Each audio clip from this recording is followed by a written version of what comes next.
Welcome to Do the Dang Thing podcast with Chrissi Sperduto, the podcast that's like having a personal business coach in your pocket, giving you bite-sized tips and small mindset shifts every week. I'm your host, Chrissi Sperduto. I'm a network marketer turned productivity and mindset coach who grew her businesses while holding down a successful career in aviation. I'm on a mission to help you fit your business into everyday life. I believe you are capable of achieving success no matter how chaotic your life is. Consider me your no-nonsense guide to getting it all done. Join me here on the podcast each week where we'll chat everything from systems to help you fit your business into real life, to business and marketing tips, plus time management hacks, mindset shifts that can help you find the courage to take the next step in your business, and real life stories to inspire and empower you to go after your goals. Let's go, CEO. We have work to do. Grab your favorite cup of coffee or wine, no judgment, and let's get ready to ditch those inner mean girl thoughts ringing in the back of your head so you can embrace your inner badass and go do the dang thing. Hello, and welcome back to the podcast. I am so stinking excited to do this episode. And I know that in episode 6, I'd be back at a month check-in, but that really didn't feel like enough time had passed yet. So here I am at about 6 weeks, well, actually about 5 weeks, honestly, with the way that I record episodes. I have a little bit more data. I have some best practices, and I have questions from you to switch things up just a little bit. So if you've not listened to episode 6, head there first and listen to that so you know what the heck I'm talking about. And just a quick recap, if you've already listened, but you're like, I've slept since then. So the title of the episode, the Permagrid 6 weeks in. So a Permagrid, or some people call it like an Insta site, is basically a 12 to 18 post grid that you post to your Instagram once and then you leave up. So you have 12 to 18 posts that are your static posts and they stay up forever, and you stop posting static posts. So static posts, carousel posts, images, and then you post just reels and stories and leave the 12 to 18 static posts up so that when someone does find you from a reel, they know all the ways to work with you. I like to think of it like a little mini website. So that's pretty fun. Um, so in episode 6, I told you all of my reasons for switching, why I was excited about it, and that I would give it a solid 90 days before I changed it. Okay, so you're probably wondering, how is it going? I have to tell you, I am just as in love with it, maybe even more in love with it as when I first launched it. I feel like I am spending significantly less time on content creation, but the time that I am spending is at a higher quality. I have more bandwidth to really get in my ideal client's head, serve them better, and I really just feel so much lighter and less stressed. Um, Now, I have not seen a huge uptick in followers or sales. Now I will be honest, I went through and removed a couple of bot accounts. I probably removed like 20 bot accounts, or like people that just weren't my ideal client that I didn't want following me a few weeks ago, and I've since then replaced them with new actual people. Um, so my followers haven't increased a ton. Like I think I have like 15 new followers, which is not bad considering that my account's still kind of a new account. I started with like about 240 followers when I did this, and now I'm up to like 265. Um, but that was also with removing about 20 bot accounts and replacing them with real people. So I don't know, like 40 new people. But what I have to tell you is that I have had time to have more genuine conversations. I've spent less time and less mental drama when it comes to content. And when new people do find me, the grid is a point of conversation and is so, so fun. I get lots of questions about how I did it and all of the things. Um, so I guess my word of caution is if you're thinking, oh, I want to do this because it's going to explode my following because it's different, I don't think that's the right mindset or the result that you're going to create. Could that happen? Maybe. But if that's a result that you're chasing, I don't think that it's going to work and you're going to set yourself up for disappointment. Um, so that's just my little word of caution to you. But when I decided to do this episode, I put a question box up in my stories. And just a reminder, be social on social media. Put questions in people's question boxes. I only got a couple of responses, but I got some really good questions. A couple of people gave me like multiple questions. So I'm really excited to answer these. Anyways, so these are the questions that you had about the grid, and I'm going to answer these. They were amazing. Okay, so the first question was, has it accomplished what you hope it would? So my main motivation for going to the Insta site or the Permagrid was to free up time to focus on reels. And so instead of spending a couple hours a week making static posts, I could spend that same time making reels. And I will tell you, I've spent less time and I've made significantly more reels. Last week alone, I posted 13 reels. Like, that's amazing. And some of them have started to take off. It's also sped up my results of I have more time and mental bandwidth to test out real strategies to see what will work, what does better, what resonates with my people. So I think it has accomplished what I hoped it would. It's freed up my time. I have more time for like course creation and marketing and emails and for my podcast. Like, it has freed up so much time. So I'm so happy that I did it. So yes, it has accomplished what I hoped it would. What are some things that surprised you that you weren't expecting? Okay, so this is a different question. I don't know that anything really surprised me. Like, I was pretty prepared for everything that has happened.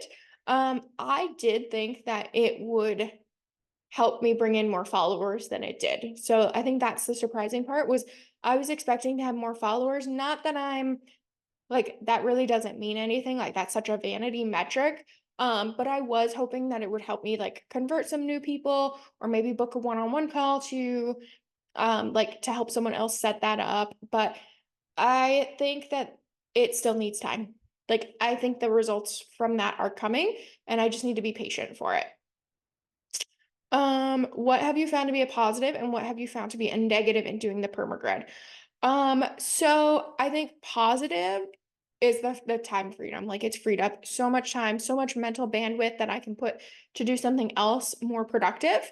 The negative is I feel like I can't post my real life. Um, so instead of posting like a date night selfie to my grid, like, I'm not going to do that. So I'm posting most of that over on Facebook, or to my stories, but not everyone watches my stories. So there are definitely people in the Instagram universe that don't watch reels, that only scroll through carousels and static posts. So I'm probably missing those people. But I think that reels really are a great way to grow. That those stats that I posted before in the last episode about like a significant number of my views are coming from reels versus static posts, I think would still be true to today. And so if you are going to spend a specific amount of time on posts for Instagram, where are you getting the most bang for your buck? So, um, yeah, I think I answered that question. Do you see this as a long-term change? Absolutely. I could see that if I change up my offers, I might redo the permagrid to like, match my offers. But I would still use the same thing and I would still use the same exact grid that I have. Just change up the grid, like, what the offers are on there. I don't know that I would change it significantly. I would go back and move some of the text boxes that are covered up by that little white box that show that it's a carousel post. I would move those down so you could see the words because some of them get hidden behind those little boxes. Would you encourage others to make this change? Yes, absolutely. I think anyone and everyone that wants to work smarter instead of harder on Instagram should do this change. Like, it's freed up just the mental bandwidth and the drama. I know I keep saying that. Like, the mental drama of posting to Instagram is like not even there anymore. It's like, what do I want to post in reels today? And I did come up with kind of a reels strategy. I haven't followed it to a T, but having kind of a plan for my reels, having a plan for my stories has helped me make sure that I'm being strategic with the time that I do spend on there. And then another question came. I would love to know if there's a way to do a permagrid or redesign your highlights without spamming your audience, without their feed going crazy with new stuff. And she suggested like any sort of hidden construction. No, unfortunately, that's not like you're not going to be able to hide your post from showing up on people's grids. And so for a couple of days, 2, 3, 4 days, they're going to see like, just one of the grids pop up on their feed. But that's actually a good thing because then they're like, wait, what the heck is going on? And they click on it and then they go to your feed and all of a sudden they see all of the ways that they can work with you. I had people coming out of the woodwork saying, I didn't know that you offered this. And now it's all laid out in one spot for them to go find it.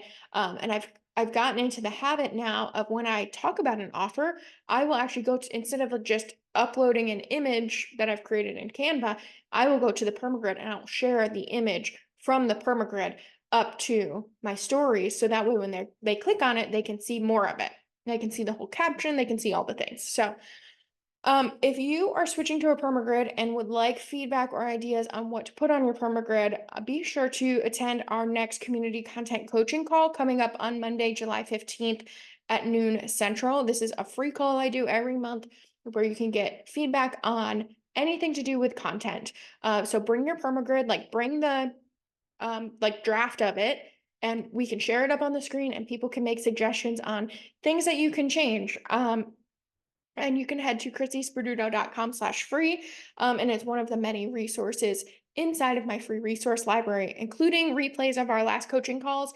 If you are strapped for content ideas, watch one of the recordings because there are so many great ideas in there. And then if you're like, okay, permagrid sounds interesting, I think I want to do it, but how? If you would like a step-by-step guide on how to create and launch a permagrid, I have a lesson all about the permagrid in my brand new course, Branding for Busy Business Owners. And in this course, I teach you more than just the permagrid. I teach you how to come up with a recognizable brand, including fonts, colors, a logo, as well as your brand voice, aka how you show up on the internet, what you are known for. So if you follow along in my stories, you know that I love champagne. I'm always talking about my dog BB. I'm probably dropping an F-bomb or saying just do the dang thing. And that's probably my content. Um, if you see that, that's probably me. I have people sending me all the time, champagne or something about a dog or someone, on this big, huge, long rant. Oh, this reminded me of you because I have perfected my brand voice. I have made myself known that this is how I talk. These are the things that are important to me. And that's what I will teach you to have for your business so you can become recognizable. So you can access this course at chrissisperduto.com/courses. And it is part of my Busy Business Owner series. The last one is coming out next month, which is time management for busy business owners. And if you get all three courses, so time management for busy business owners, branding for busy business owners, and content batching for busy business owners. You also get my free mini course, Trello for busy business owners. So, and you know that they're crafted especially for the business owner that is too busy, that does not have time for fluff. We will get right down to the lessons and you will walk away with things that are super implementatable and perfect for your business. So you can access all of those at chrissisperduto.com/courses. And until next time, keep doing the dang thing. Bye. Thanks for listening to this week's episode of Do the Dang Thing podcast with Chrissi Sperduto. If you know someone that could benefit from today's chat, please send this episode their way. Also, I love to see what you're doing while you listen. Share what you're up to while you listen to today's episode and tag me in your stories at Chrissi Sperduto for a shout out. Plus, while you're there, hit follow for even more tips, behind the scene views of what I do in my business, and plenty of encouragement for you along your business journey. If you'd like to explore more resources and learn how we can work together through one of my online programs or through one-on-one coaching, head to chrissisperduto.com. Please always remember that you are not alone on this adventure. I am always rooting for you. Until next time, keep doing the dang thing. Bye!